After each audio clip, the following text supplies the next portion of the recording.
This is actually going to be pretty hard for me to share, but to really tell the story in its entirety, I have to go back to where it all started. I grew up in a decently conservative Christian home when the digital age was fully blossoming. I was a very inquisitive, expressive, romantic, and creative kid with a strong desire to connect with people in meaningful ways. The world was beautiful to me. I loved the outdoors, technology, music, and creating things. I was full of joy and innocence.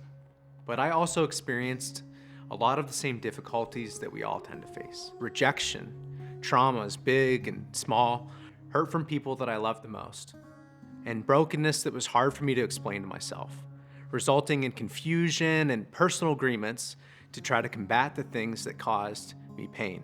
And when I couldn't explain it or adequately fight it, I would attempt to remedy it through various coping mechanisms. When I was just starting to mature, around the age of 11 or 12, I had my first exposure to online pornographic content and affiliated behaviors, and I fell victim to false promises of comfort through pleasure and purpose through a twisted portrayal of connection. Being a young man, trying to explain the world around me and find my place, dissatisfied with the present answers for my yearnings in existence, whether perceived wrongly by me or not, this new drug captured my attention, and it altered my beliefs on reality, love, myself, and others. It became my predominant coping mechanism, a cycle of hurt, usage, temporary satisfaction that then resulted in shame, hiding, hurt, repeat. I was stuck in this cycle and in my mind for about 18 years. The addiction was like a disease to me. It consumed all aspects of my life. It was sin, it was damaging, and there's no denying that. And throughout that time, I was a master hider, unknown even to myself, pretending to be okay, attempting to live for more, seeking the approval of others, failing, hurting others, attempting to find solace in my dependency, and sometimes being found out or confessing the issues I had to the extent I understood them, and I was just trying to fix the problems to no avail. I seemed fine on the outside, but on the inside, I was a mess. I met my wife when I was 21 years old, and at that time, I was on a generally positive trajectory. I had some good people in my life who were trying to help me navigate my issues. I had read a decent bit of self-help content, and I had implemented some practical accountability and boundaries. And even with all of that, my issues still surfaced quite a bit, and it negatively impacted my relationship. But we tried our best, and I had a small, healthy stretch that was enough to convince my wife to marry me. What I didn't know then is that I had really only dealt with the tip of the iceberg in regard to my struggle. The first 4 to 5 years of our marriage were fun, but they were also some of the darkest times for us. I was sober from my addiction externally, but again, internally, I was still as stuck and confused as my 12-year-old self, just trying to make the best of my broken, sin-diseased situation. And eventually, a series of events, plus my own negligence, resulted in a higher workload for me, greater isolation from healthy people in my life, and I couldn't emotionally minimize my struggle anymore. I caved. I fell back into old patterns of behavior and felt like I couldn't tell anybody. I knew there would be consequences. I thought I wouldn't be seen the same. I was afraid. So I hid from my wife, my friends, and God. And the pit of darkness and shame just got deeper and deeper. Every time would be my last time.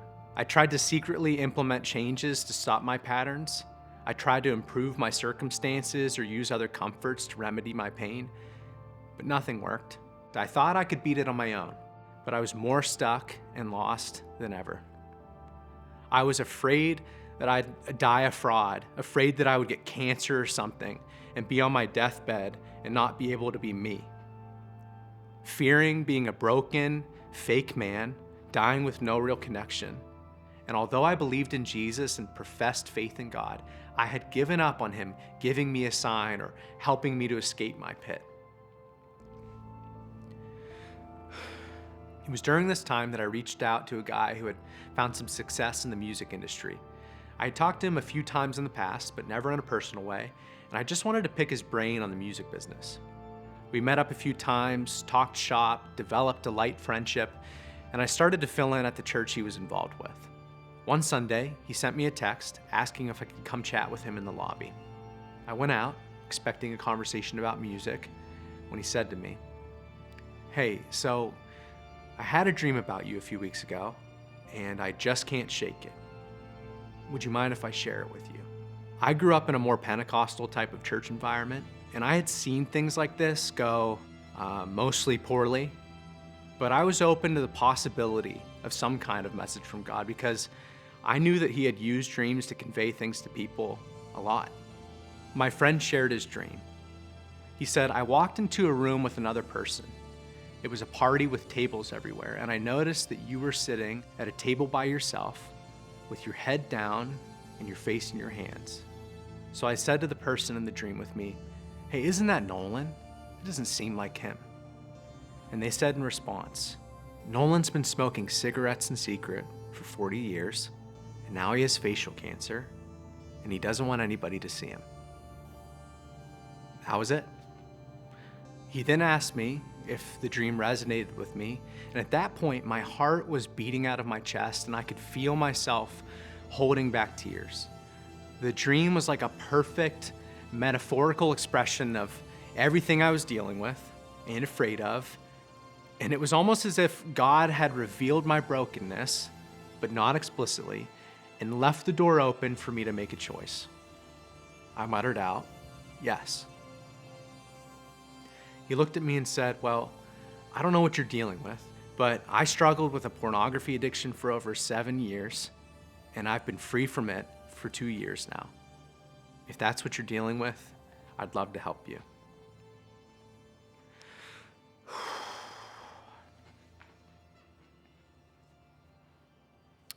I started to cry. This was the first person since my relapse and hiding that I confessed everything to.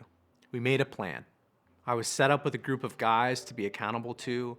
I would try to get more clear-minded, and then I would confess to my wife.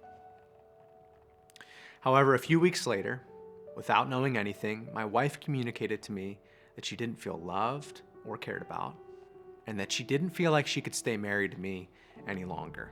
And what I didn't realize was she had been saying things like this, but I wasn't hearing her. While I was stuck in my pit of shame and darkness, I was negligent and unloving while she had been suffering. She was unable to connect with me, and I was so unhealthy. I'd been treating her poorly, and our marriage was literally crumbling. The urgency of the situation increased, so I confessed to her the next day. She was heartbroken. It was really messy. I was a spiraling, explosive wreck. She moved out. I started looking for help, started seeing a therapist who specifically dealt with issues like mine. I confided myself and my situation to men who I knew to be morally upstanding. I made amends with friends. I resolved to do what's called a full disclosure with my wife.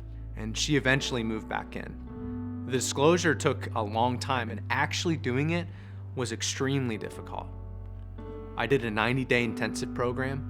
I wrote out an entire personal struggle timeline that helped me narrow down my experience and see the lies I was believing. I made efforts to correct my belief system. I read 7 books in a year, stayed accountable, I cultivated a new identity, surrendered to the light, embraced healthy truths, and found the childhood freedom that I once had for the first time in years. And I'm not sharing all of this to pat myself on the back. I just want to convey how hard it was for me to find this kind of freedom. And it was only by the grace of God. My wife and I are still working on things, but we have the healthiest marriage we've ever had. In fact, we went on a marriage retreat just a few weeks ago. And this year we actually plan to celebrate 9 years of marriage. About 2 months into everything, I wrote, "God, I messed up." It expressed all that I was feeling as I tried to accept my reality and consequences.